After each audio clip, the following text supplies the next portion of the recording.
හැමෝටම තෙරුවන් සරණයි. මම සිංහල විෂය උගන්වන ඕමල්පේ හාමුදුරුවෝ ඔයාලට කතා කරන්නේ චූටි පණිවිඩයක් දෙන්න.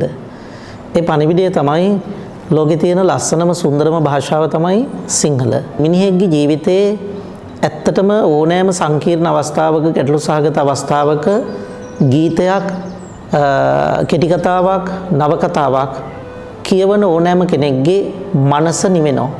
ඒ මනස නිවෙන නිර්වුල් ජීවිතේ හද පතුලටම කිඳා බැස්ස භාෂාවක් තියෙනවා නම් ලෝකේ ඒ සුන්දරම භාෂාව සිංහල.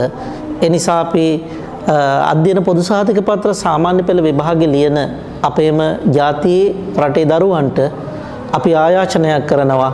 ඔබ උසස් පෙළ කලා විෂය ධාරාව තෝරන දරුවෙක් නම් ඔබ අංකයකට තෝරන්න ඕන විෂය තමයි ආදරණීය පුතේ සිංහල විෂය කියලා කියන්නේ. මක්නිසාද යතහොත් සිංහල විෂය සැබවින්ම ඔබ දැවැන්ත ප්‍රතිරූපයක් ගොඩනගන විෂයක්. නීති විද්‍යාලයට යන්න තියෙන පහසුම විෂය සිංහල.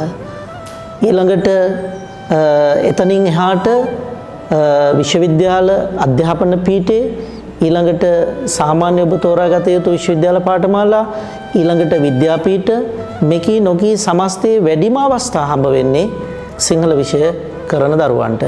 අපි හිතන්නකෝ යම් කෙනෙක් එතනින් විශ්වවිද්‍යාලයට හෝ විද්‍යාපීඨයකට යන්න බැරි වුණා කියලා මේ රටේ තියෙන සෑම තරඟකාරී විභාගයකම අංක 1ට තියෙනවා සිංහල ප්‍රශ්න පත්‍රයක්. ඔබට ඒකේ අවබෝධයේ සාරාංශයේ රචනාව තනි වාක්‍යයකින් ලියන්න මේ ආදි වශයෙන් ගත්තාම සිංහල නැති විභාගයක් ලංකාවේ ඇත්තටම නැති තරම් තරඟකාරී සෑම විභාගයකම සිංහල ප්‍රශ්න පත්‍රයක් තියෙනවා. ඒ නිසා අපි ඔබට පුළුල් ලෙස මේ රටේ දරුවන්ට ආයාචනා කරමින් වසර ගණනාවක් අපි ඒ දරුවන්ගේ ජීවිත දිනලා දීලා තියෙනවා.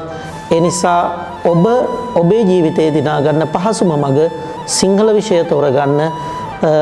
ඒ බව විශේෂයෙන් අද වෙනකොට මේ රටේ සෑම තැනකම පාහේ ඉන්නවනම් යම් අපි හිතන්නකෝ දිසාපතිවරයෙක් වෙන යම් අමාත්‍යාංශ ලේකම්වරයෙක් හෝ ලේකම්වරියක් ඒ අයගේ පසුතලය අද අපේ රටේ වැඩ කරන්නේ අයට සිංහල විෂය අත්‍යවශ්‍යයි. ඒ නිසා අපි ඔබට ආයාචනා කරනවා ඉදිරියේදී අපිත් එක්ක එකතු වෙලා සිංහල විෂයේ තියෙන රසය ඔබ ඔබේ ජීවිතයට උකහා ගන්න අපිත් එක්ක සම්බන්ධ වෙන්න කියලා. හැමෝටම තෙරුවන් සරණයි.